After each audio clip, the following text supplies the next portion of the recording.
God is right here, right now. No matter what your faith, all phenomena have natural explanations. There is no supernatural. or what you believe, The human longing is for meaning. how each of us understands the meaning of life comes down to one ultimate question. Does God really exist? A part of us yearns for a relationship with the source of all love and joy and hope. And another part that raises its fist in defiance. For more than 30 years, Dr. Armand Nicolai has taught a popular course at Harvard on the question of God. His text, Wake up. the writings of two of the most profound thinkers of the 20th century, C.S. Lewis and Sigmund Freud. Arguably, Freud is the most influential spokesman for the secular worldview. Religion is the universal, obsessional neurosis of humanity. And Lewis, the most influential spokesman for the spiritual worldview. I believe in God, as I believe the sun has risen, not because I can see it, but because by way of it, I can see everything else. This is the story of two men with very different ideas of human existence. Freud and Lewis represent conflicting parts of ourselves. Whatever part we choose will determine our purpose, our identity, and our whole philosophy of life. Tonight, take an emotional and intellectual journey into the lives and minds of these two giants as they try to unravel the meaning of life in The Question of God.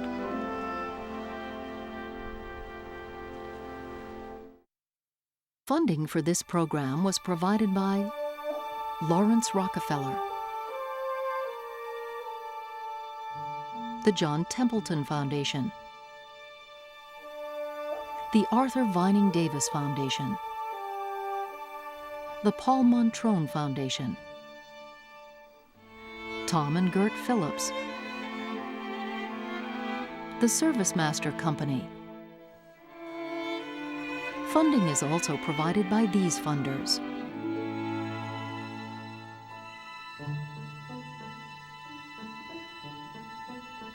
This program was also made possible by the Corporation for Public Broadcasting and by contributions to your PBS station by viewers like you. Thank you.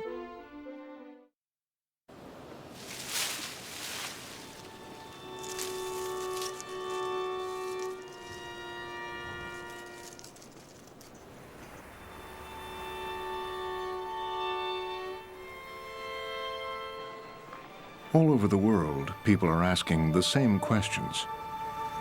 What does it mean to love your neighbor? Why is there so much pain and suffering in the world? What does it take to be a moral person? Is there a God? A man who has spent his life exploring these questions is Dr. Armand Nicolai, a Harvard University professor and practicing psychiatrist. His lectures, seminars, and book, The Question of God, draw on the lives of Sigmund Freud, the founder of psychoanalysis and an atheist, and C.S. Lewis, the most influential voice of faith in our time. Why Freud and Lewis? Well, few individuals have influenced the moral fabric of contemporary Western civilization more than Sigmund Freud and C.S. Lewis. We mortals have a root in the absolute. We yearn for that unity which we can never reach except by ceasing to be separate beings called we. Well, see, that's why... In Dr. Nicolai's seminar, C.S. Lewis the believer and Sigmund Freud the atheist are brought together in debate. And some days I don't believe so much. It has been my life's work to show man that his beliefs and his behavior are rooted not in divine truth, but in his own childhood fears and desires. So it Yeah, is. but I wanted to ask Michael For this one other thing, series, because I'm just Dr. curious Nicolai about invited a what you panel of talked about 7 theism and thoughtful atheism. men and women to grapple with the fundamental riddle of our existence.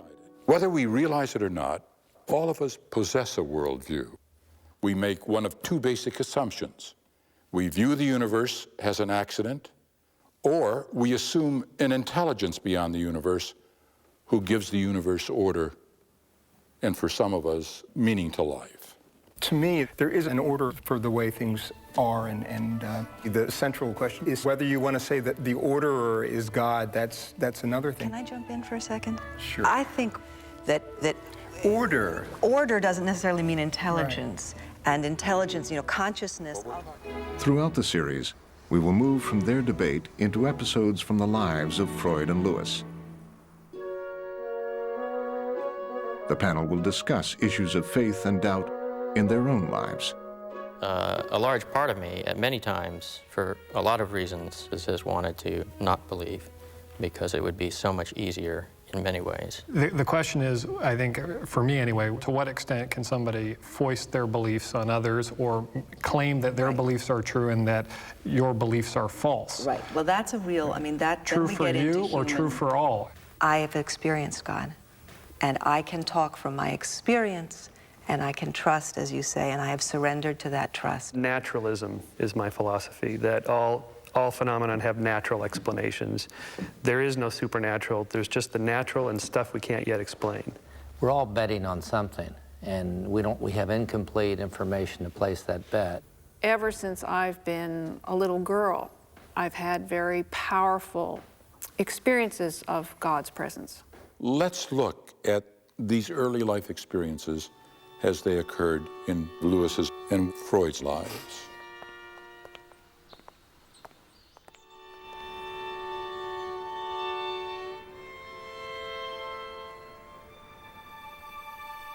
The man who would become an atheist was raised in a world steeped in religious belief. His home was a small town where, like so many towns in the 19th century in Eastern Europe, a community of Jews lived among a majority of Catholics.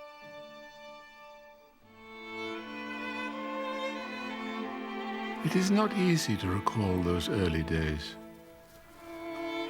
Only a few fragments reach into my memory. Of one thing I am certain.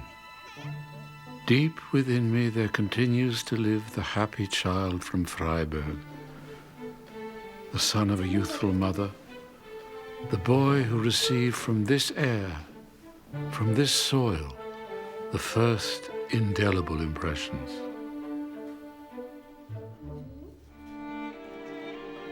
The Freuds were a traditional Jewish family who lived in Freiburg, a distant outpost of the Austrian Empire. There, Jacob Freud traded in the wool business. Twice a widower when he met Amalia, they were married and had their first son in 1856. The young mother doted on the boy she called her golden child.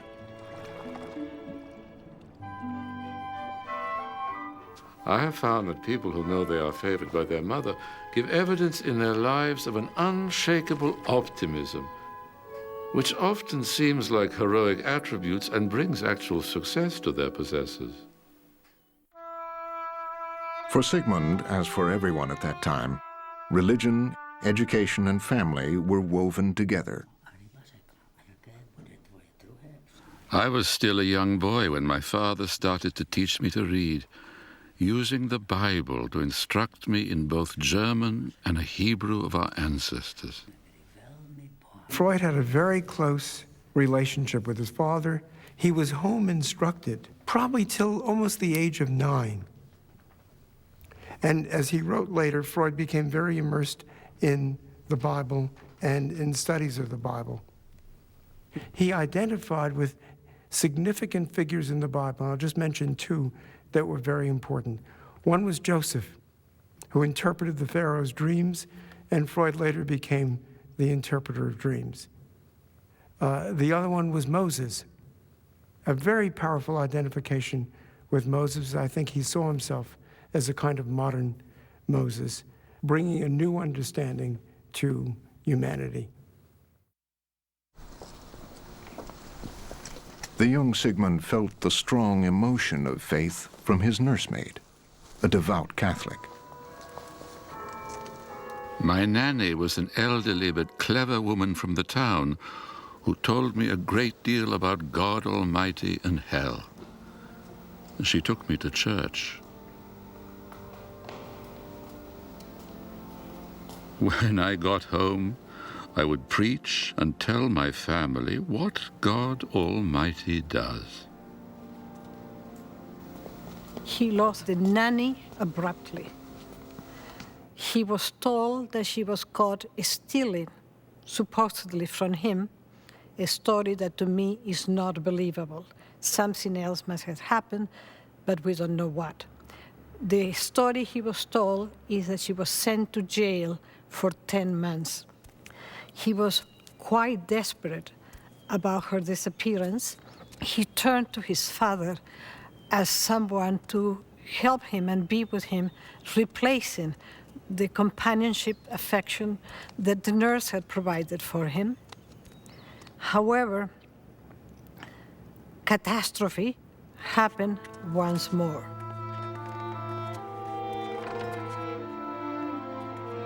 The branch of industry in which my father was concerned collapsed. He lost all his means, and we were forced to leave Freiberg and move to Vienna. So they changed from this little town in which they had a comfortable, good enough life, accepted, respected, to the ghetto of Vienna. And there the father was unable to earn a living. And from that moment on, they had poverty. The one hope in this new, diminished life was their gifted son, Sigmund. But his future presented a dilemma. Jacob Freud wanted to maintain his son's religious heritage, yet he also wanted him to succeed in the secular world outside the ghetto. His father hired a tutor, and that tutor gave him some rudimentary lessons in biblical Hebrew so he could read prayers. In retrospect, he sees this as a kind of a part of his secularization, because the man who teaches him, a man named Hammerschlag, is in point of fact a secular Jew. And Freud becomes a great friend of the family as he grows up. A spark from the same fire which animated the spirit of the great Jewish seers and prophets burned in Hammerschlag. Religious instruction served him as a way of educating the young toward love of the humanities. He made Jewish history flow out far beyond the limitations of nationalism or dogma. Sigmund easily won admission to secondary school. There, he would enter a whole new life. The second half of the 19th century is distinguished by the war between science and religion. That was not always the case. Newton was a deeply religious man. Kepler said, "I think your thoughts, O God." The more and more natural phenomena were explained in a scientific way rather than supernaturally, the more religion felt threatened. And I heard one clergyman say that belief in miracles began to subside with the invention of the electric light bulb. That let there be light. The new teaching captivated his imagination. I felt an overpowering need to understand something of the riddles of the world in which we live, and perhaps even to contribute something to their solution. I came to know all the fields of science, but to which of them would I choose to dedicate my life?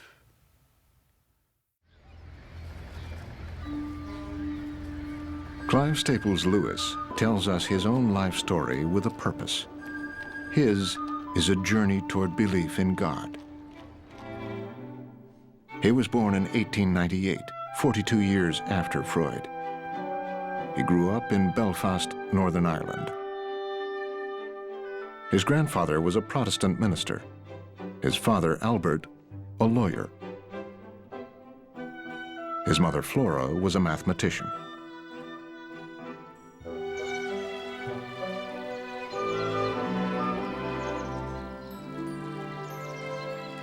In 1907, they moved into Little Lee, which Albert had built for his wife. And there they were a very happy family.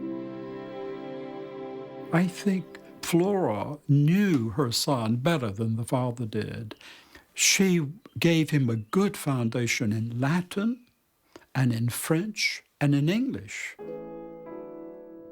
When he was 5, Louis told his family that he would no longer answer to the name of Clive.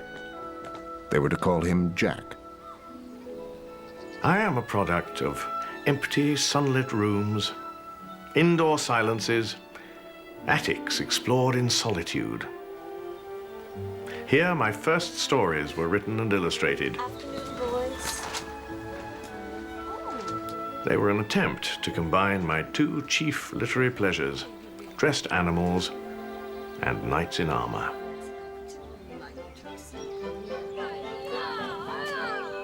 Jack and his older brother Warren spent all their time together, playmates and companions. Together, they made a magical private world.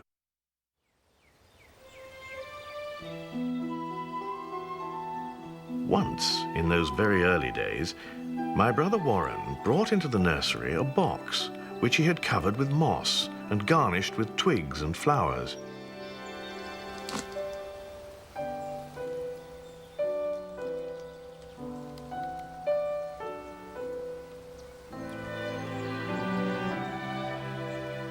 That was the first beauty I ever knew.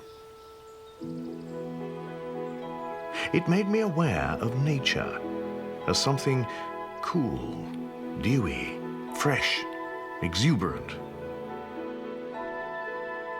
Everything seems like a dream. Anything seems possible. And all sorts of ideas float through your mind. It was something quite different from ordinary life and even from ordinary pleasure. Something, as they would now say, in another dimension. It was a sensation of desire. But before I knew what I desired, the desire was gone. The world turned commonplace again.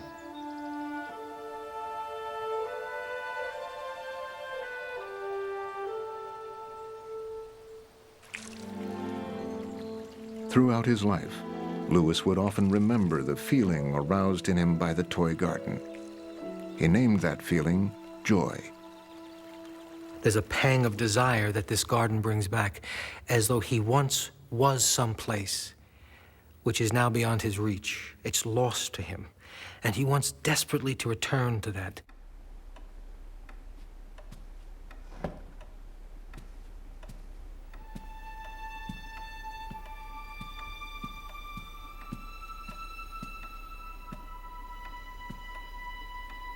I must now turn to a great loss that befell our family when my mother became ill. There were voices and comings and goings all over the house. Our whole existence changed into something alien and menacing as the house became full of strange smells and midnight noises.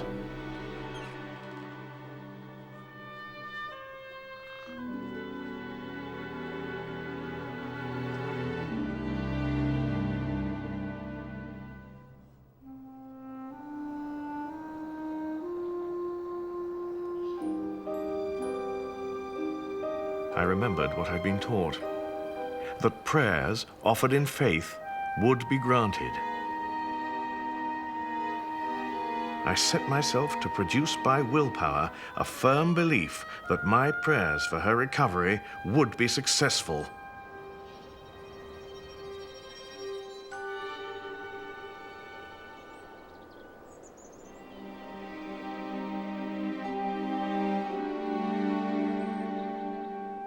The thing hadn't worked.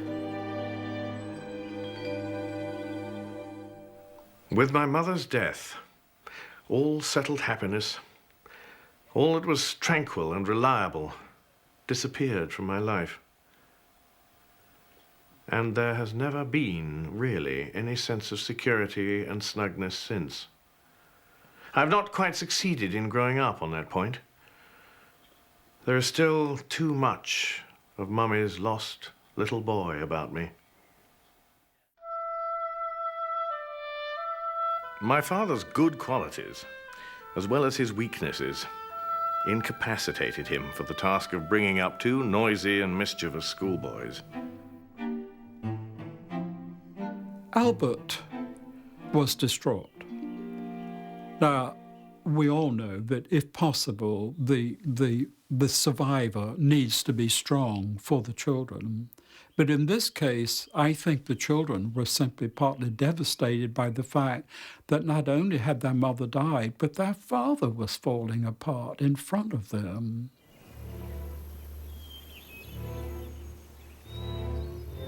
One day, my brother made a tent.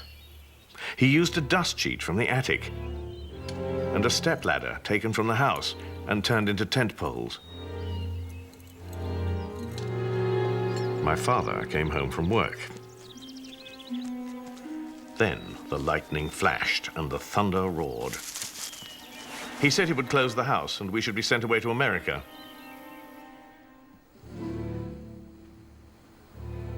Being still a boy, I believed in these threats.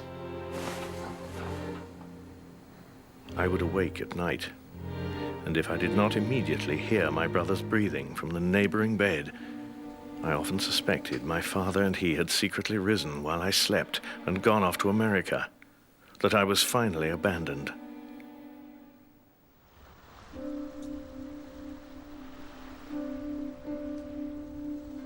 No more of the old security. It was sea and islands now. The great continent had sunk like Atlantis.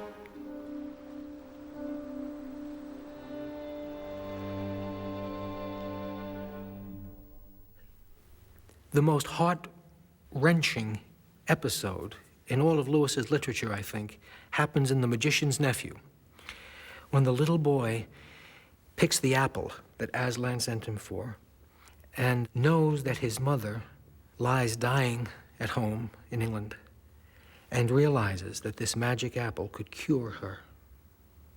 And the witch says, take it, take just a slice of it. The lion will never know, and it will cure your mother.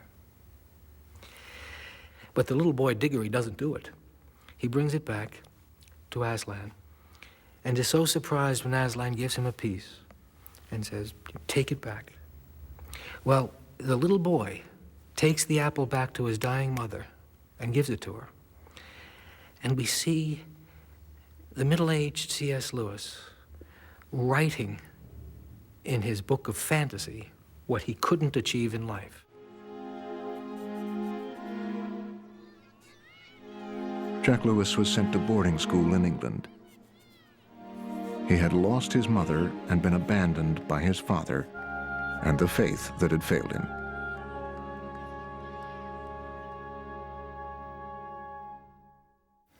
What I would like to ask is, how much was early family influences for you a role in accepting or rejecting a specific worldview? How much did reason play a role in it? Is it possible that we all experience what Lewis calls joy, these periodic, extraordinarily intense feelings of longing for something or someone, and mistake it for something else, for having the perfect career, or winning the Nobel Prize, or having the perfect marriage? Do you think that this is universal? Have you experienced it? I certainly think there's a universal human drive for wholeness, for internal unity and unity with the universe. I think it's a religious instinct, if we can call it that way, not an organized religious instinct. Well, how much did that play a role in your own worldview? I think I was encouraged as a child to take stock of all the experiences I was having, not just intellectual ones. So I think I was sort of raised to understand that I could make decisions based on things that were not intellectual. So that started the worldview. But as I have grown up, it's deepened my sense that we all have an organic drive towards the other, capital O. I mean, we're born into it. We're born as relational creatures. The first things we do is we look at our mom's faces. We won't survive if we're not in relationship. And I think that's part of how we manifest this religious instinct, this instinct for the other, that we are not sufficient unto ourselves as creatures and as beings. Are you saying that everyone has this instinctive drive for a relationship with the Creator? I think so. I would say, I would put it, yeah. Yes, I would. Has anyone else experienced anything in their lives that might be categorized by this description that Lewis gives? Ever since I've been a little girl, I've had very powerful experiences of God's presence.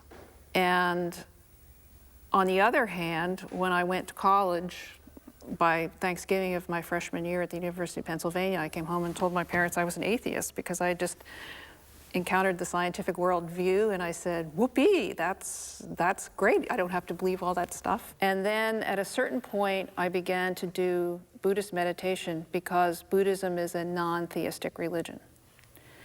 And ironically, by just sitting, trying to keep an empty mind on my cushion, I found myself back in contact with God.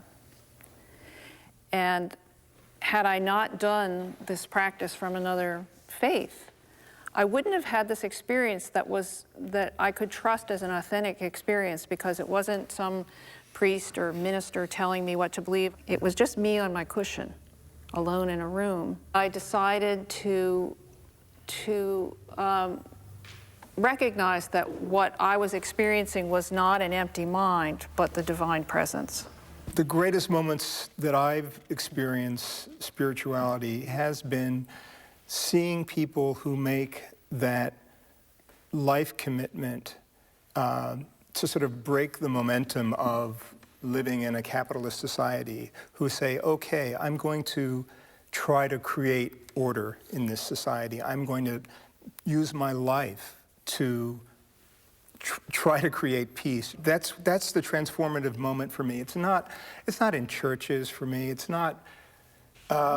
It's an active engagement in the world. I agree with you. I mean, in the practice of medicine, one-on-one with a patient in a relationship that is so utterly unique, you know, it's so rare that one has that degree of concentration in dialogue with another human being. And I find in even the small sort of illnesses all the way to the end-of-life situations, you know, they're all very spiritual experiences. I agree that giving yourself to others is uplifting and actually may make you happier than if you live only for yourself. And I believe that people experience connectedness to the world and to others and have these transcendent emotions. But does that say anything about the existence of the supernatural, or is that just a phenomenon that we as human beings experience? See, I think, Jeremy, it's that notion that we really have the spark of the divine. Every person you meet, whatever culture, background, when you take the time to listen to the stories, you see where God has, the hound of heaven, has really been after that person or has touched that person. And they've never had a chance to share it because they would not even call themselves religious. And yeah, but this hound of heaven, the small voice, the spark, these are words trying to describe something. Well, that's part of the journey, trying to put inadequate wording to something that's so majestic and so unbelievable. It's just hard to know how to. Here's a problem. I'll tell you what troubles me about this conversation about it, because I feel like I'm getting lost a bit, is number one, to the extent that people do have these religious or spiritual experiences, whether you call it an oceanic feeling or transcendent experience or some sense of connectedness, it's not clear, even if you label it spiritual, where that gets you. For me, the scientific worldview generates that kind of feeling of transcendence. Mm-hmm. An early experience, I suppose, would be Carl Sagan's Cosmos. Mm-hmm. I think Carl, more than anybody else, gave the feeling of the pure, emotional, awe and wonder and joy at the miracle of life, and the cosmos is so big and vast and grains of sand, and we're just one. And it certainly generates in me a feeling of spirituality. I feel like a spiritual person without a belief in God. Were you agnostic before, or did you have a spiritual worldview and change from that to what you call a scientific? By a scientific worldview, I take it that you mean a secular worldview? I mean, a naturalism is my philosophy, that all phenomena have natural explanations. There is no supernatural. There's just the natural and stuff we can't yet explain. That's basically my position. Socially, when I moved from theism to atheism and science as a worldview, I guess, to be honest, I just liked the people in science and the scientists and their books and just the lifestyle and the way of living. I liked that better than the religious books, the religious people I was hanging out with. Just socially, it just felt more comfortable for me. Was it a real clear, no, it was one day here, one day here? No, a couple of years with. So it was a relationship-driven decision? Not solely. But the intellectual stuff and all that's part of it. But if you're going to be honest, it's not just reasoning your way to a position. Well, how do you make sense of the other now? In reality, I think most of us arrive at most of our beliefs for non-rational reasons, and then we justify them with these reasons after the fact. Well, as a psychiatrist, I think that we are primarily beings of feeling more than of thought, and I think that most of our decisions are often are made on the basis of what we feel instinctively. And so I wonder, in all of us, how much of it we are influenced by people that we meet, whom we admire and want to be like.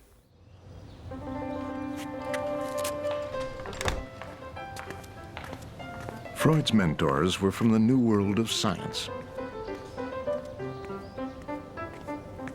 In the early 1870s, scientists were trespassing on the traditional domain of religion. This rebellion against the established order appealed to the young, ambitious Sigmund Freud.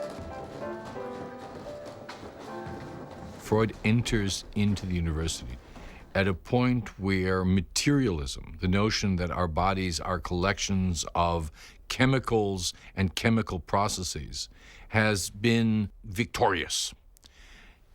The body now becomes something mechanical that can be understood through science, through lab science. I mean, this is a world in which realities of the body are at the center, not the metaphysics of the spirit. The theories of Darwin, which were then of topical interest, strongly attracted me, because they held out hopes of an extraordinary advance in our understanding of the world. He's a very smart guy, and he's reading the hot philosophers of the late 19th century.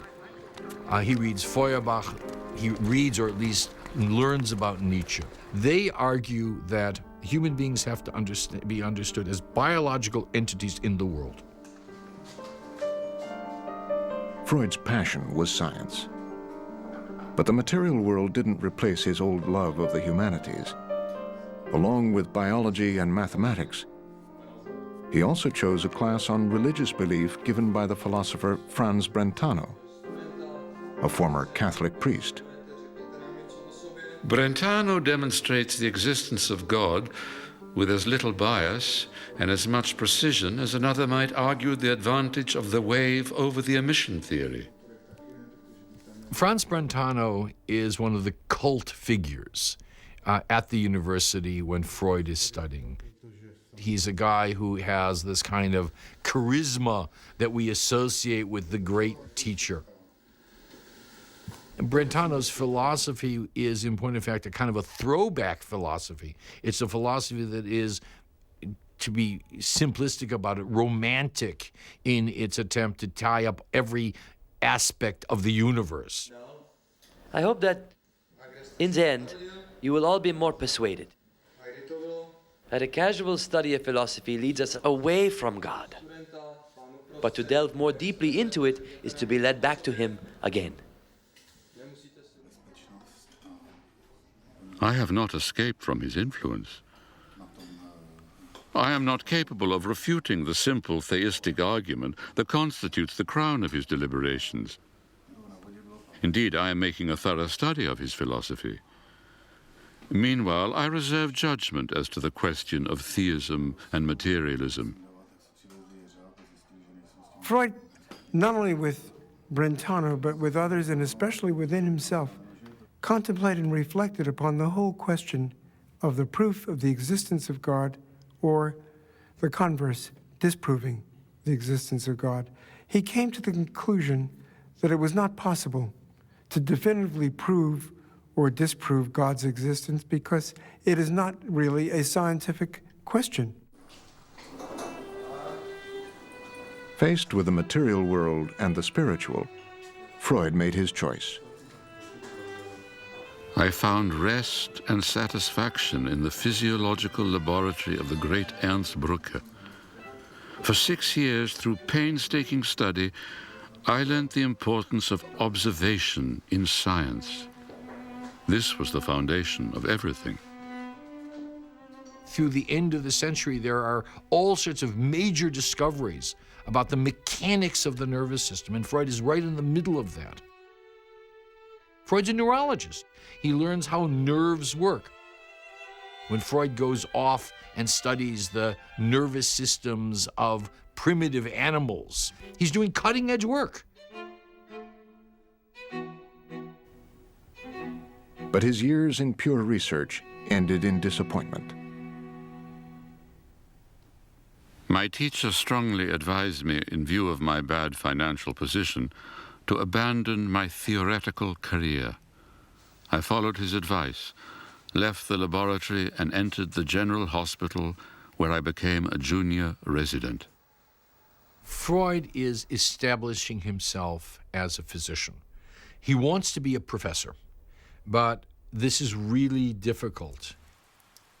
He's going to have to establish himself, but as somebody who's going to have a practice dealing with sick people. So on the one hand, he's got this professional moment, and this is the moment when young men decide they're going to get married. Freud had met Martha Bernays, a young woman from a distinguished and deeply religious Jewish family, and they fell in love. If today were to be my last on earth, and someone asked me how I had fared, he would be told, I haven't been happy simply because of the anticipation of one day having you to myself, and of the certainty that you love me.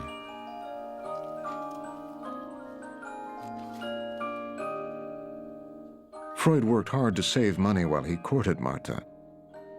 They waited for 4 years.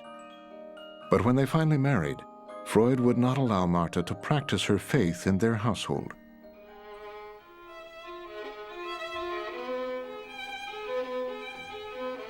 Freud sees himself as Jewish, not religiously as Jewish, but ethnically as Jewish, and he wants to have someone who is compatible to that construction. The trade-off is that in their home, after the marriage, ritual is simply not practiced. Freud's rejection of religious belief was not just a rejection of Judaism. It was a rejection of what he considered to be a belief in the supernatural, in magic and mysticism, which he regarded as something quite apart from being realistic. Science asserts that there are no sources of knowledge of the universe other than carefully scrutinized observations, in other words, what we call research. And alongside it, no knowledge derived from revelation, intuition, or inspiration. The scientific method, Freud writes, is our only source of knowledge. The 10 Commandments, according to Freud, come from human experience, not from revelation. Would contemporary science agree with this? Is the scientific method incompatible with the concept of revelation? I mean, there's all sorts of philosophical schools, but one of the ones that seems to certainly make the most sense in a sort of common sense way is that, you know, there is a truth with a capital T, that Certainly that's true in the way we do science. We operate with the assumption that things work together in a coherent, unified way. And analysis of the situation of the question of God is whether or not, the first step, does he exist or doesn't he? And the data are lacking. Right. But I'm troubled by the idea, that one can be willing to believe in something if it's not true. But just because it's not scientific doesn't mean it's not true. If reality is sitting in the middle of the table and we all are looking through a different window and a wall around the table, to me, science is just one of those windows looking there, and I can go over there and see a window, the art window, I can see the religion window, I can see the music window of reality. It's just, I don't understand why science in our age, by some people, is regarded as sort of the be-all and end-all of reality. Well, I'm one of those. I know, and the reason is because there's an actual method to find out whether it's real or not. At least but approach according it. to who? Materially What is real? But it's the only common objective standard. I mean, I can't quarrel with you if you say that you experience love or religion. That's your experience. The question is, I think, for me anyway, in terms of organized religion, to what extent can somebody claim that their beliefs are true and that your beliefs are false? Right. Well, that's a real, True for you or true for all? And if you want to say true for all, there has to be a common standard for evaluating those claims. Take a hypothesis or a theory, apply it to the facts. If the data doesn't fit the theory, you either have to discount the data and somehow explain it away, or you've got to modify your theory. And that's how science works. But I think this is the problem. We keep making this be the criteria for understanding. If we can understand it, it's one thing. If we can't, it's another. And we keep making these enemies of each other. But there's no other way to understand. Yes, there is. No, there are because tons of other ways to understand. It's not rational, but rational understanding is only one way of understanding. And we have become such slaves in the West, and certainly in this country, to intellectual cognition is only one way of understanding. No. When you hold a child, you are understanding things about that creature that you're not using your cognition for. I think a statistic that people have come up with, and from various points of view, is that we're 1/4 conscious and 3/4 unconscious at all times, and that both are functioning together in tandem with self-knowledge, without self-knowledge. Isn't unconscious just another part of the brain that's operating? It's not some mystical force. We're not just brains. No, it's not a mystical force, but it's unconscious. We can't know it in the same way. But we know it in a different way, a different naturalistic way. It's all naturalism. Give us the answer. I think the tricky part of this discussion and the sort of the pink elephant in the middle of the table that we're not talking about is really going to come down to experience. Yes. And it's a very difficult thing to talk about with people who don't accept religious experience as being a real thing. And that's the problem I think some people have with religion. If someone says, I've had a religious experience and I believe that Jesus Christ is the Son of God and rose from the dead, I can't quarrel with whether or not someone actually believes that. Perhaps they do. The question is whether I should believe it as well, and whether or not the coercive power of the church or the state should be brought to bear to get me to believe that same thing, or whether my life would be better for it.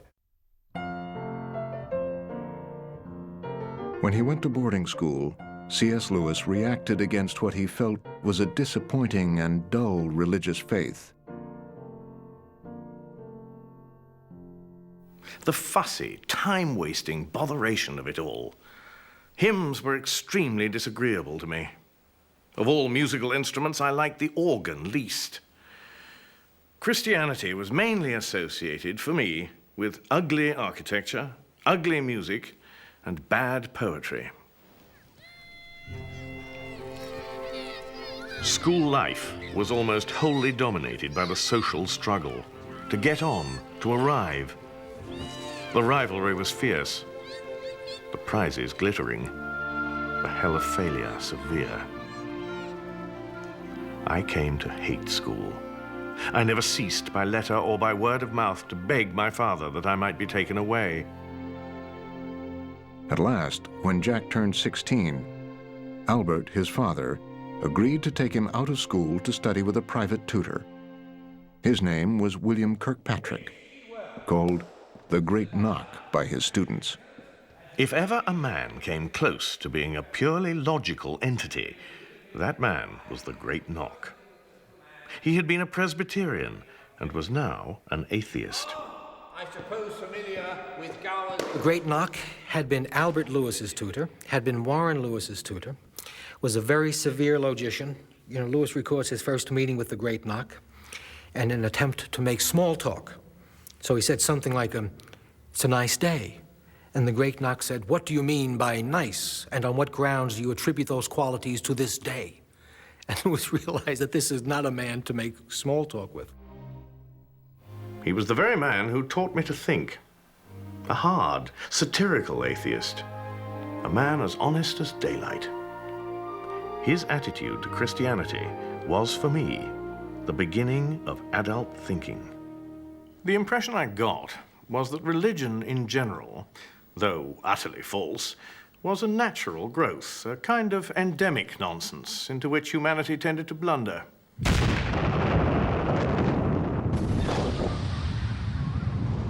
In 1914, the First World War engulfed Europe.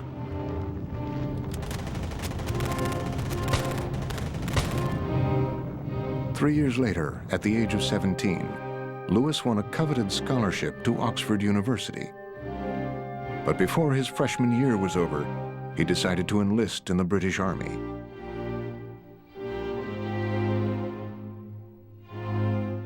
Among his classmates going to the battlefront was his friend Paddy Moore.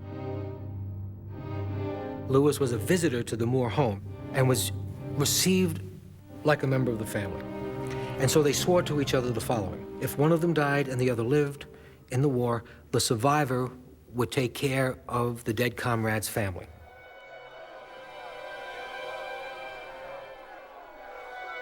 The war was a kind of crusade to the youth of Europe. They were convinced that the enemy were demons. They were convinced that theirs was a cause worth dying for. And 9 million did.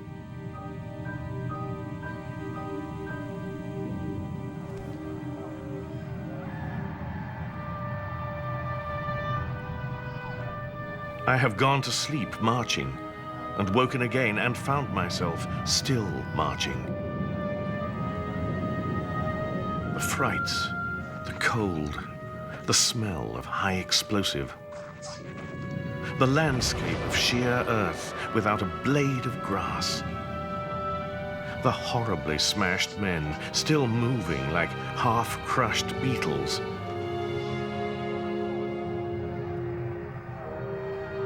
Lewis was on intimate terms with pain. He was wounded in World War I. He saw the sergeant who had saved his life blown up next to him. In other words, he knew, as that generation did, the horrors of the Great War. He thought God was at fault for causing the suffering he saw in the First World War. That was God's fault. He shouldn't have allowed that to happen. He thought he was a blackguard. That is the way he described God in his own poetry. 14th of May, 1918. Paddy has been missing for over a month and is almost certainly dead. Of all my own particular set at Oxford, he has been the first to go. And it is a bitter irony to remember that he was always certain that he would come through. After the war, Lewis returned to Oxford. Good to his word, he set up house with his dead comrades' mother and sister, Janie and Maureen Moore. She was mother surrogate, she was a companion, and of course she was a comfort to him as well. I mean, there was this household, it was home for Lewis. home, this idea of home.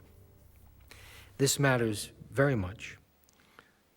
The early loss of my mother, great unhappiness at school, and the shadow of the last war, and presently the experience of it, had given me a very pessimistic view of existence. My atheism was based on it. Life experience turned Lewis away from faith in God, but Freud believed that his atheism was the result of an intellectual process.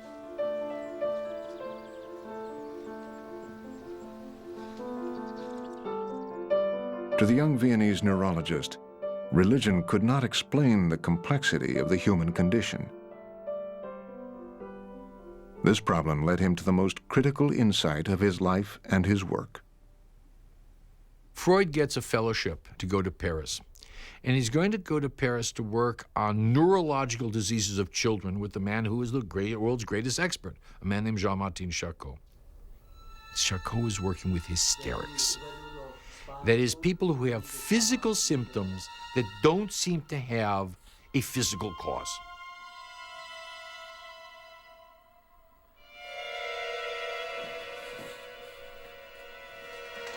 What Charcot demonstrated to Freud was that he could induce symptoms through hypnosis that mimicked and mimed the same symptoms the hysterics showed without hypnosis.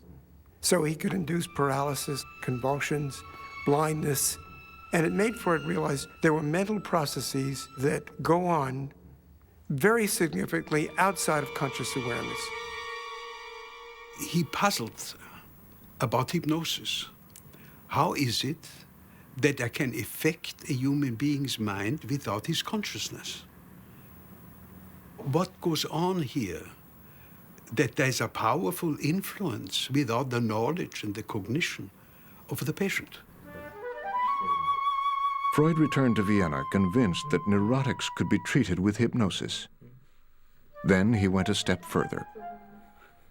Through experimentation, he found he could get the same result simply by letting his patients speak in free association.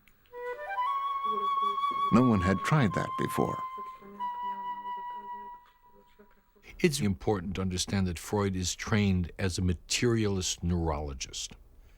A neurologist deals with people who are ill, who come into the office and say, I am not feeling well. And the doctor says to them, where does it hurt? And they go, it hurts right here. The psychiatrist at this point is running asylums. He is not dealing with individual patients. He is dealing with mentally ill people as a group. The psychiatrist doesn't talk to their patients because they assume they're crazy. They can't communicate. By listening carefully to patients, Freud uncovered forbidden, often sexual feelings that the patient had repressed, which then made them sick. This discovery was so threatening to Freud's professional colleagues that they completely rejected him. Word was given out to abandon me, for a void is forming all around me. This year, for the first time, my consulting room is empty. For weeks on end, I see no new faces, cannot begin any new treatments. Deeply in debt, Freud struggled to support his family and his aging parents, who had never recovered from the failure of his father's business. But on Freud's 35th birthday, his father gave him the cherished family Bible. Jacob Freud gave the Bible to him with a most moving dedication, composed into a very particular way of petitioning Freud to return to the Torah. My dear son, in the 7th year of your life, the Spirit of the Lord began to move you and said to you, go read in my book that I have written, and there will be open to you the sources of wisdom, of knowledge and understanding. You have looked upon the face of the Almighty, have heard and striven to climb upwards, and you flew upon the wings of the Holy Spirit. Each sentence had a profound biblical meaning and, at the same time, a profound personal meaning for his son to whom he was addressing the dedication. For the day on which you have completed your 35th year, I offer it to you for a remembrance and a memorial of love from your Father, who loves you with unending love. Jakob Freud. He invited him to use the book again and to get the richness from the book, but Freud could not do it. 5 years later, Jacob Freud's long life came to an end. The old man's death affected me deeply. I valued him highly, and he meant a great deal in my life. By the time he died, his life had long been over, but at death, the whole past stirs within one. The death of his father was a nodal point in further launching Freud toward an introspective examination of his own internal feelings. It left him somewhat depressed, somewhat anxious, but also in a very analytic frame of mind. In my inner self, the whole past had been reawakened by this event. I now feel quite uprooted. There is still very little happening to me externally, but internally, something very interesting.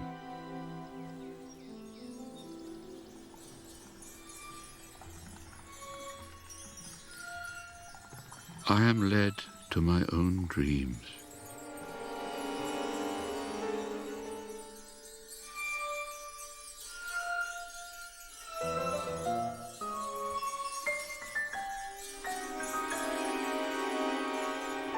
As I fall asleep, involuntary ideas emerge, fermenting and simmering in me.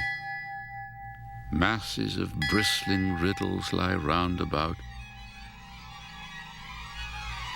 They lead me through all the events of my childhood.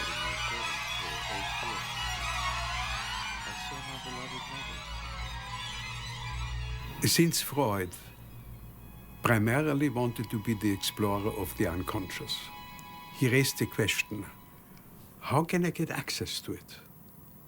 What are opening windows to take a look into the unconscious mechanisms? And then he said, dreams. Dreams, while I'm not conscious, my brain produces a variety of images, pictures, and stories beyond my consciousness. So it must be within the unconscious. So the dream gives me access to the function of the unconscious. The founder of psychoanalysis turned his new technique on himself. For 4 years, he carefully analyzed his own dreams with startling results. My libido toward my mother was awakened on the occasion of a journey during which we must have spent the night together, and there must have been the opportunity of seeing her nude. In my own case, I discovered that I was in love with my mother, and now consider it a universal event in early childhood.